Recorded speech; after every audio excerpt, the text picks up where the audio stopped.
बहू कहती है, माँ आप यहाँ पर ऐसे क्यों बैठी है, चाय बना लाऊं आपके लिए? सासू, माँ जी बोली, नहीं कुछ नहीं बहू, बस ऐसे ही नींद नहीं आ रही थी। बहू हाथ पकड़ते हुए पूछती है, माँ आपका स्वास्थ्य तो सही है ना? सास बोली, सही है बहू, फालतू चिंता मत कर, अब मुझ बुढ़िया की उम्र में बस जा। बिटिया बेटा जाग गया होगा, तुम्हें उसके पास जाना चाहिए। बहू कुछ चिंतित सी होकर पति के पास पहुंची। सुनो, जी हाँ क्या है, इतनी परेशान क्यों लग रही हो?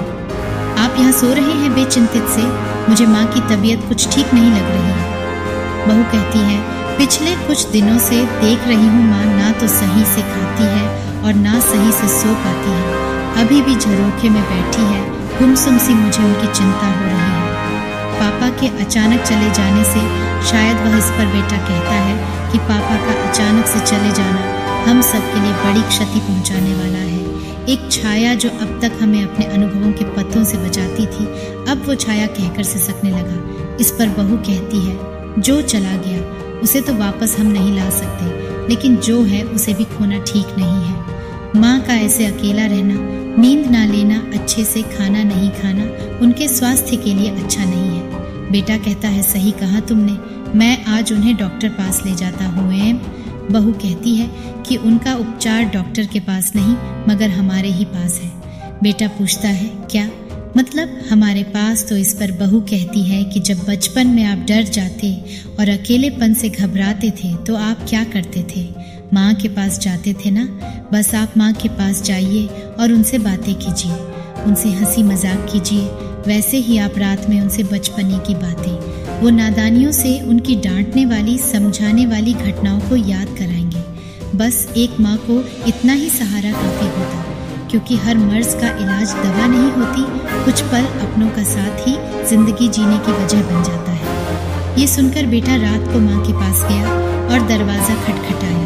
माँ कहती है, तू यहाँ बेटा, बहुत रात हो गई है, तू सोया नहीं, कुछ काम था? हाँ माँ, आज मैं आपके पास सोऊंगा, यहाँ माँ कहती है, लेकिन तुझे बहू और बच्चों के पास होना चाहिए। इस पर बेटा कहता है, नहीं कहा ना, मैं आपके पास सो जाऊंगा क्या? बहू से झगड़ कर आया है, देख वो बड़ी प्यारी बच्ची है, उससे झगड़ा मत किया कर जा, अभी और मना ले उसे। नहीं माँ, ऐसा कुछ नहीं है, आपकी बहू सचमुच बहुत अच्छी है। माँ याद है बचपन में जब मैं डर जाता था तो आपके पास आकर सोता था? हाँ याद है, क्योंकि तू उस वक्त बच्चा था, कमजोर था, डरता था, घबराता था, इसलिए तू मेरे पास आकर सो जाता था।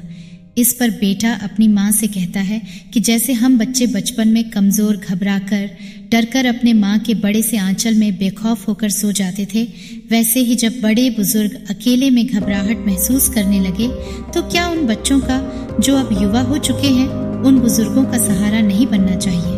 बेटा कहता है, माँ मुझे पता है आप पापा के अचानक चले जाने से अकेला महसूस करने लगी है।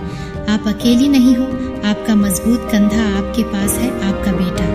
कुछ देर तक दोनों की आंखें भीगी हुई थीं। कुछ देर में बेखौफ बेखबर माँ सचमुच बड़ी अच्छी नींद में सो रही थी। इस कहानी से हमें यह सीख मिलती है कि जिस तरह माता पिता ने बचपन में आपको सहारा दिया, तो आपका फर्ज बनता है कि बुढ़ापे में